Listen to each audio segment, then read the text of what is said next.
Alors, bonjour à tous, bonjour à toutes. Je suis très content de vous revoir ce matin. Alors, je vais juste partager avec vous quelque chose de très important.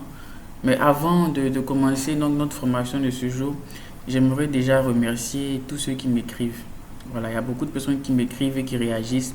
Moi, je suis en Côte d'Ivoire pour ceux qui ne me connaissent pas, donc qui me connaissent ou qui me connaissent juste qu'au travers de, de, de, de ce moyen que nous avons aujourd'hui, la technologie. Mais vraiment, je reçois des messages assez impressionnants des gens qui aiment mes publications, qui ne sont même pas en Côte d'Ivoire. Donc c'est vraiment pour vous dire merci que je reçois vos messages. Je suis très content de vos encouragements et j'espère que je pourrai toujours donner le meilleur de moi-même tant que je serai là. Donc c'est vraiment la petite parenthèse que je voulais ouvrir aujourd'hui. Alors sans plus tarder, nous allons commencer notre deuxième formation pour ceux qui nous suivent. Aujourd'hui, nous allons parler essentiellement de deux axes de la prévention, deux objectifs de la prévention d'entreprise. Mais bien avant, j'aimerais préciser quelque chose. Rappeler simplement ce que nous avons vu la dernière fois. Parce que la dernière fois, si vous vous rappelez, à l'épisode numéro 1, nous avons parlé de santé et sécurité au travail et nous avons dit que toutes les réglementations en vigueur dans tous les pays définissent clairement ce qu'ils appellent les réglementations, donc ce qu'ils appellent voilà, santé et sécurité au travail. Et chez nous, en Côte d'Ivoire, nous avons dit que cela est donc dans le Code du travail, l'ensemble de l'article 41, il y a aussi un décret qui parle de vraiment toutes ces choses. Voilà, donc nous avons essayé d'expliquer, nous avons dit que l'employeur a plusieurs responsabilités, notamment la responsabilité de créer un environnement de travail sain, aménager les postes de travail, protéger les travailleurs, analyser les risques, bon, vraiment beaucoup de choses.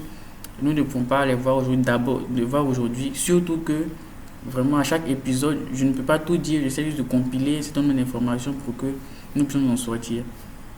D'accord. Donc vraiment pour tous ceux qui veulent comprendre, il y a simplement qu'à regarder en bas, vous aurez les épisodes précédents pour nous suivre.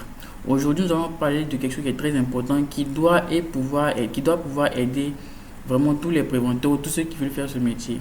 Ce que nous devons savoir, et je pense que sur lequel nous serons tous unanimes, la santé, déployer la santé et la sécurité au travail ne consiste pas seulement à ne pas avoir d'accident.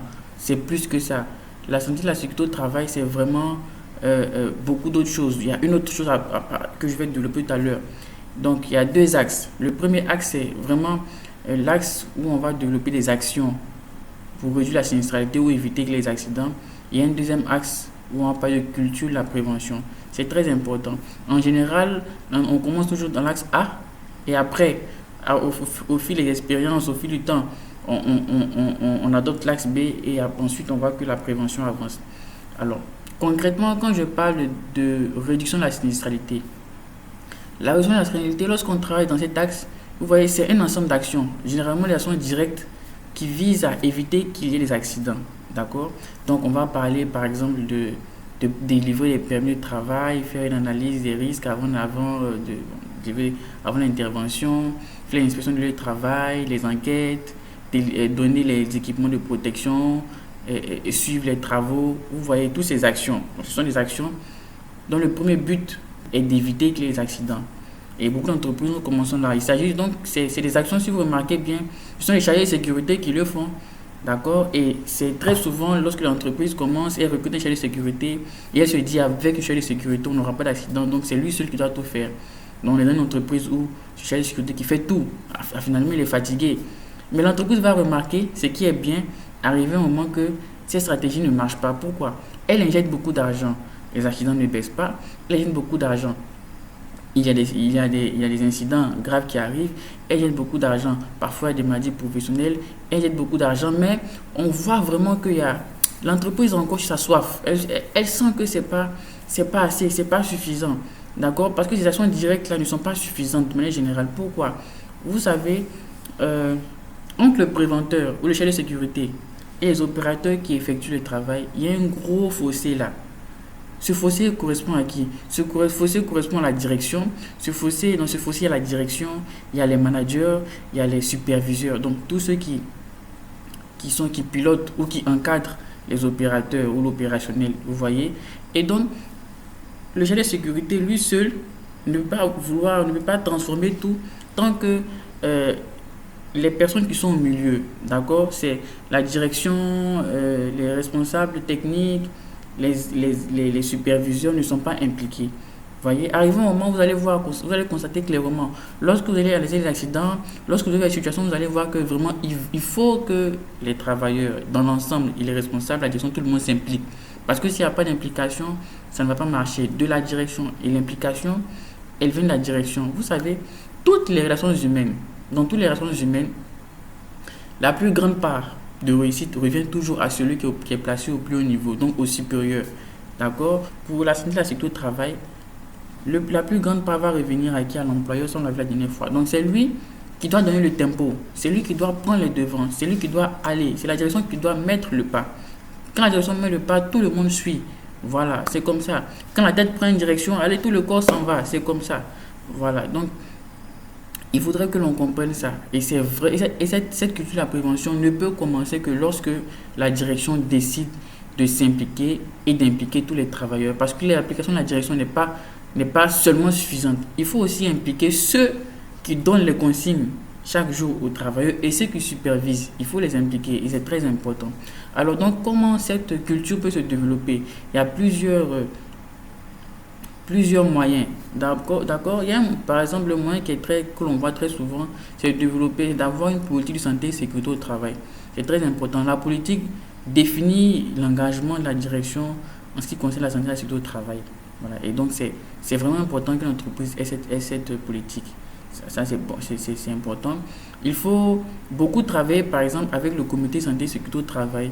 D'accord, c'est très important parce que dans le comité, si vous remarquez bien, le président du comité, normalement, c'est le chef d'entreprise. Vous voyez, donc quand lui, il est dans le comité, tout le monde est obligé de s'y mettre et de respecter vraiment tout ce qu'il va dire, tout ce qui va se passer. C'est fait exprès que le président soit le comité, que le chef d'entreprise, excusez-moi, soit le président du comité, c'est fait exprès. Voilà, c'est fait exprès parce qu'on sait que si lui, il participe aux réunions, si lui, il est impliqué, naturellement, tout le monde va suivre. Moi, vraiment, j'en ai déjà fait l'expérience. Donc, il faut beaucoup travailler le comité santé et sécurité au travail. Parce que le comité, si on le verra dans l'épisode 3, non seulement le chef d'entreprise, mais il y a aussi d'autres parties, d'autres responsables qui sont là, et même les opérateurs qui sont là, ce qui fait que vraiment, c'est très intéressant. D'accord? Il ne faut pas hésiter aussi à donner des objectifs sécurité aux différents chefs de service ou responsables. Il faut aussi, ils ont des objectifs de sécurité, c'est pas mauvais. C'est très bien même d'ailleurs. Ça va leur permettre de comprendre qu'ils doivent vraiment prendre cela au sérieux. D'accord? Ça, c'est une possibilité. Et aussi, la possibilité qui est très bien, c'est que lorsque vous faites les réunions avec vos collaborateurs, lorsque le chef d'entreprise fait les réunions avec ses collaborateurs, ou même le chef de sécurité fait les réunions avec ses collaborateurs, c'est très important d'intégrer les questions de santé et sécurité. D'accord? Lorsqu'il y a les réunions de comité, les réunions de direction, lorsque la question de la santé et la sécurité est levée et que vraiment on en parle, c'est aussi un moyen de développer la culture. Le préventeur aussi a son rôle à jouer dans ses communications. Le chef de sécurité a son rôle à jouer dans ses communications qu'il a avec les différents encadreurs, les différents superviseurs. C'est à lui d'essayer de faire comprendre à ces derniers qui sont les premiers responsables. Donc, voici quelques actions. Vous remarquez bien même, je dirais, que les actions qui développent la culture de la prévention ne sont pas directes. Elles n'agissent pas directement sur les hommes ou n'agissent pas directement sur le fait d'éviter les accidents. D'ailleurs, elles ne demandent pas beaucoup de fonds, contrairement aux actions qui réduisent la sinistralité. Là-bas, on décaisse beaucoup de fonds. Dans les actions de développement de la culture, ce n'est pas beaucoup de fonds, mais c'est plus beaucoup de communication, beaucoup d'échanges, beaucoup de sensibilisation qu'on a avec vraiment tous les responsables et tous les superviseurs et tout. C'est vraiment, et tout l'encadrement même, si je peux m'exprimer ici. Alors c'est comme ça que la culture, au fur et à mesure, se développe. Mais vraiment, il ne faut pas se leurrer. C'est quelque chose qui prend souvent du temps. Quand on fait la prévention, je pense qu'il faut être patient. Voilà, c'est quelque chose qui prend du temps. Parce qu'au début, comme je l'ai dit, tout le monde commence au niveau A. On fait les actions, le chef de sécurité fait tout. Finalement, il est fatigué. On voit que les accidents ne baissent pas toujours. Et vraiment, on a des problèmes. Et puis, au fil du temps, au fil des échecs, avec l'expérience, on comprend que vraiment, si on n'implique pas tout le monde, on ne pourra pas avancer. Mais c'est en ce moment que vous allez voir que la direction elle-même va commencer à exprimer ce besoin de s'impliquer, d'impliquer tout le monde. Sans quoi, ça ne pourra pas avancer. Et alors, vous passerez à un autre niveau. D'accord? Il n'y a pas une durée d'année fixe, 2, 3 ans, 4 ans, 5 ans, non.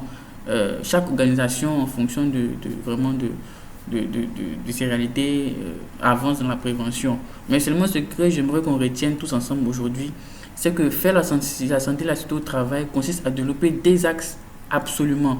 Donc, l'axe où on va poser des actions pour réduire la sinistralité, des actions directes, et l'axe où on va poser des actions pour développer la culture.